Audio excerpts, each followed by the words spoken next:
દિલ્હીમાં એક AI summit ચાલી રહી છે. તમે પાછલા દિવસોમાં સતત તેને લઈને સમાચાર સાંભળી રહ્યા છો. આજે તેમાં ટેક એક્સપર્ટ્સની મિટિંગ્સ થઈ રહી છે. પણ ગઈકાલે ભારત અને ફ્રાન્સ વચ્ચે યોજાયેલી આ હાઈ લેવલ એઆઈ સમિટમાં ટેકનોલોજીના ભવિષ્ય અને તેની સકારાત્મક અસરો આવનારા સમયમાં કઈ રીતે રહી શકે તેના પર ચર્ચા થઈ. કેટલાક એવા પોઈન્ટ્સ કે જે તમારે અને મારે જાણવા જરૂરી છે એ આ વિડીયોમાં અત્યારે તમને કહી રહીશું. સૌથી પહેલાં તો એઆઈ અને સુરક્ષા. ગઈકાલે સાંજે જ્યારે બંને નેતાઓ મળ્યા ત્યારે એટલે કે મોદી અને ઇમેન્યુઅલ મેક્રોન, ત્યારે એઆઈ ટેકનોલોજીના સકારાત્મક કાર્યો માટેના ઉપયોગ પર ભાર મૂકવામાં આવ્યો. ડીપ ફેક પર ચિંતા વ્યક્ત કરવામાં આવી. વડાપ્રધાને કહ્યું કે ડીપ ફેક વિડીયો અને તેનાથી ફેલાતી ખોટી માહિતીને રોકવા માટે ફ્રાન્સ સાથે મળીને કામ ભારત કરશે.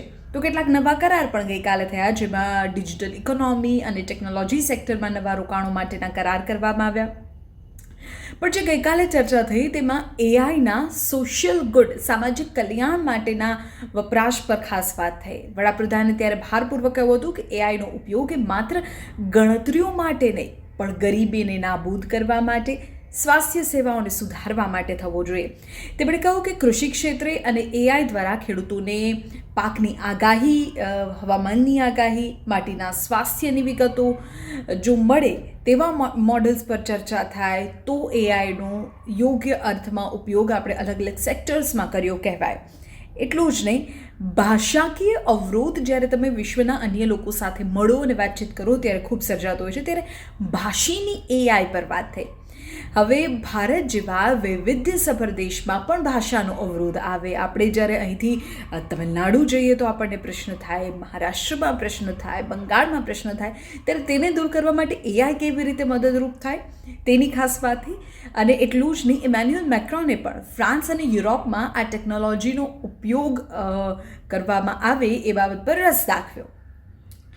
હવે હંમેશા એક વાત પર વાત થતી હોય જ્યારે એઆઈને લઈને વાત કરીએ ત્યારે કે માનવીય સર્જનાત્મકતાને ઝીરો કરી દેશે. આ સમિટ પર એ વાત પર ખાસ ભાર મુકાયો કે એઆઈ એ માણસની જગ્યા નહીં લે, પરંતુ માણસની ક્ષમતામાં વધારો કરશે. આ સમિટમાં વાત થઈ કે એઆઈ પ્લસ હ્યુમન ઇન્ટેલિજન્સના કોન્સેપ્ટ દ્વારા શિક્ષણ ક્ષેત્રે દરેક બાળકને પર્સનલાઇઝ્ડ લર્નિંગ મળે તેવા કામ થવા જોઈએ.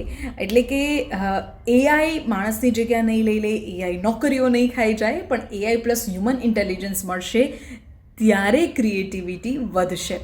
આ સિવાય એથિકલ એઆઈ એક એટલો મહત્વપૂર્ણ મુદ્દો છે કે જેને લઈને પણ ગઈકાલની સમિટમાં ચર્ચા થઈ.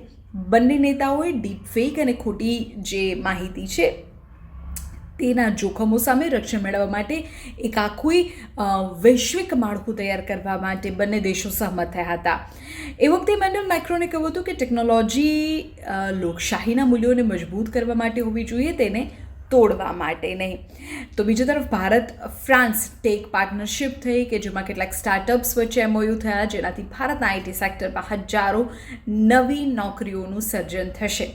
તો ગઈકાલની સમિટની આ હાઇલાઇટ્સ કે જેમાં AI, ethical AI, social good માટેના એઆઈની ચર્ચા થઈ.